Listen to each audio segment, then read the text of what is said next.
You know what's worse than fake news? Bad news. I'm eFish, and I'm going to change that with the Conservation Wind Show, brought to you by Aquaperil. My goal for the show is simple: to share all of the positive news about our environment, to give the amazing people who are doing some extraordinary work the credit that they deserve, while uplifting and inspiring you, the viewer. And if I do me a favor and like and share my video. It really helps me out. You can also support my work by heading over to conservationwindshow.com to donate and get some exclusive content, gear, and other perks. Let's jump into the positive news. Once hunted to almost extinction, what is causing the increase in the blue whale population in South Georgia? A Noah's Ark is created in Hawaii in order to help save their coral from extinction. How the critically endangered axolotl is making a comeback, the biodegradable foam plastic alternative, and more. First up, what is causing the increase in the blue whale population? Around the UK sub-Antarctic island of South Georgia, scientists have reported 55 blue whales since commercial whaling ended in 1966. In the early 20th century, South Georgia was the epicenter for hunting the blue whale. The hunters reduced the blue whale population to just a few hundred individuals. Sea Urchin specialist Dr. Trevor Branch from the University of Washington witnessed 55 whales over a 23-day survey. Dr. Branch said in a period of 40 or 50 years, he only had records for 2 sightings of blue whales around South Georgia. Since 2007, Branch said that there have been a couple of more isolated sightings, so to go from basically nothing to 55 in 1 year is astonishing, Dr. Branch told BBC News. He went on to also say that it's such good news to see that they might be further rebounding and coming back to places where they were formerly extremely abundant. When the next assessment is released, probably at the end of 2021, it should show a further increase, as reflected in the encouraging activity at South Georgia in recent weeks, according to Dr. Branch. Next up, the Noah's Ark for corals, created by the University of Hawaii. They've created the first of its kind, a frozen coral cell bank. While these frozen cell banks already exist for seeds and plants in order to preserve them in the extremely unfortunate case that they would be needed, the University of Hawaii developed their frozen coral cell bank in order to preserve the biodiversity of Hawaiian coral species. Here's how it works. Because frozen blank cells are viable, the frozen material can be thawed in 1 to 50, or in theory, even up to 1,000 plus years. Some of these cells have already been thawed out in the form of frozen coral sperm cells. They were successful in fertilizing coral eggs to produce developing coral larvae, according to a biologist named Mary Hagredon, who works at the university. So far, the Hawaiian Coral Cell Bank has frozen sperm and embryonic cells from mushroom coral and rice coral. They aim to store as many species of Hawaiian coral as possible. The work is being funded by the Smithsonian, University of Hawaii, Morris Animal Foundation, and the Anil Klo Foundation. How the critically endangered axolotl is making a comeback. This is an axolotl. It's also known as a Mexican walking fish. The axolotl is a salamander that never goes through metamorphosis, so it keeps its fluffy gills and lives in the water for its entire life, unlike other salamanders who become terrestrial once they complete metamorphosis. The axolotl is found in only one place out of the entire world, this Mexican lake system. Unfortunately, during the development of Mexico City, to prevent flooding, Lake Chalaco, where they were mostly abundant, was drained to a small river. To add more insult to injury, non-invasive species of fish, such as African tilapia and Asian carp, were introduced into the bodies of water where the axolotl live. These invasive species thrived off of their newfound food source, the axolotl, and unfortunately decimated their population. Due to its unique regeneration abilities, it was studied for medical research, and from there made available to the pet industry. Nowadays, this species is commonly bred in captivity, and they are absolutely thriving thanks to passionate axolotl enthusiasts.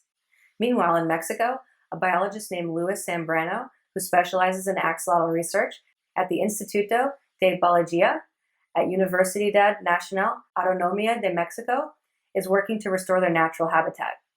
In 2006, the axolotl was declared critically endangered by the IUCN Red List. In 2014, Zambrano reported that the population had decreased even further after an attempt to repopulate the species with 2,800 axolotls released back into the wild. In 2015, the Environment and Natural Resources Ministry released 500 axolotls from CIBAC in the water channels south of Mexico City. Of the 500, 225 of them were wearing a chip that monitored their behavior. The research further proved that something had to be done in order to restore their habitat, or they would not be able to make a comeback. Restoring their habitat is currently underway, and several quote-unquote axolotl shelters are being regrown and monitored.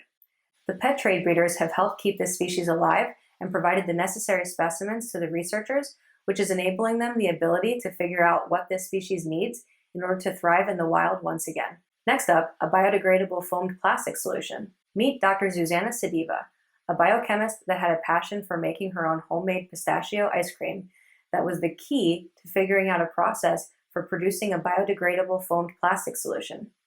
There was a time where I used to pick them in Sicily and bring them home to make ice cream, she recalls. Back then, she had no idea that this passion would later provide the inspiration for her dissertation and ultimately for her business idea, which will help to reduce foamed plastic waste worldwide. Zuzana Sediva grew up in the Czech Republic. She went to Switzerland in order to study biochemistry. Her interest in foam materials developed quite naturally, as it was a progression from her homemade pistachio ice cream making process. Ice cream is essentially edible foam. Generally speaking, foam is nothing more than a low-density material whose cells or pores are filled with air or gas. Bread and even timber could even be put in the same category. Sediva's weakness for pistachio gelato led her to scientific interest, which in turn led to her business idea. In her dissertation, Sediva was able to demonstrate that her propellant based on gas and water is an effective means of manufacturing foam material. Her experiments once again involved ice cream, this time vanilla flavor. As a PhD student, Zuzana studied the high-pressure, low-temperature process of design and optimization while applying gas hydrates from March of 2019 until January of 2020. As a postdoctoral researcher, she worked on the melting extrusion of highly viscous carbohydrate/protein systems. This project focused on the development of the entrepreneurial case based on previous research with gas hydrates as a novel foaming agent. At the time of this recording, Dr. Sediva is a pioneer fellow at ETH Zurich, where she is currently helping the foamed plastic industry step away from petroleum-based materials with a low-temperature foaming technology based on gas hydrates. So in short, she's been at this for quite a while now. Her current project focuses on developing a method by which green waste can be processed into biodegradable foam plastics, which can be used in the auto industry, construction industry, and also to manufacture shoe soles, toys, yoga mats, packaging, and even mattresses. In other words, any product that requires the elastic cushioning property provided by foam materials. Now, this is a huge conservation win because at the moment, there are many solutions for bioplastics that are being worked on.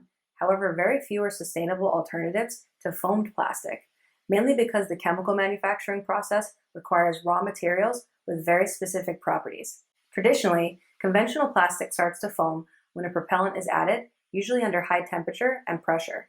By contrast, organic waste is usually heat sensitive and cannot be processed at such high temperatures. It's very difficult to achieve the desired elasticity of foam using biomass, Dr. Sediva explained. Zuzana's solution involves the use of a novel propellant that is added during the manufacturing process, which enables the biomass to foam at lower temperatures. The biopropellant is completely green, unlike the synthetic additives used in the production of traditional foamed plastics. It is based on a mixture of gas and water, which Dr. Sediva developed as part of her dissertation at ETH Zurich. In 2019, she filed a patent for it in partnership with ETH. She is currently looking for industry partners for packaging as the entry point, as well as the shoe industry. For this episode's Species Spotlight, let's take a look at the nudibranch. The nudibranch is a group of soft-bodied marine gastropod mollusks with one big difference. They shed their shells after their larval stage. There are more than 3,000 known species that we know of. The name nudibranch means naked gills, since they are shellless and uncoiled gastropods. Their body types vary greatly from one species to another. Most species have venomous appendages on their sides, which are used to deter predators. They are hermaphrodites and have a set of both reproductive organs. However, they rarely fertilize themselves. Most species of nudibranchs are carnivorous and have been known to eat a variety of foods, including sponges, coral polyps, bryozoans, other sea slugs, and on some occasions, members of their own species. Other food sources for the nudibranch include tunicates, barnacles, or anemones. They are known to be some of the most colorful species on Earth, which allows them to blend well into their surroundings on a coral reef. To everyone who was featured in this episode, Thank you for your hard work and your contributions to conservation. I hope I did right by your awesome work in this episode of the Conservation Wind Show. For you, the viewer, I hope this episode uplifted you, restored some faith in humanity for you, and I hope that you learned something cool today about marine life that you would have otherwise not known. If I accomplished any of those things for you, do me a favor and like and share my video. It really helps me out. Also, let me know what your favorite story from this episode was in the comments section below. You can support my work by heading over to conservationwindshow.com to donate, get some exclusive content, gear, and other perks. As you may or may not know, sometimes social media does not allow all of a creator's followers to see their new content once it's posted. So if you would like to get these videos via email, you can sign up for my mailing list by clicking on the top link in this video's description. If you want your work to be featured in an upcoming episode, feel free to send me an email at wins@conservationwindshow.com. Thank you so much for watching, and I'll see you in the next episode.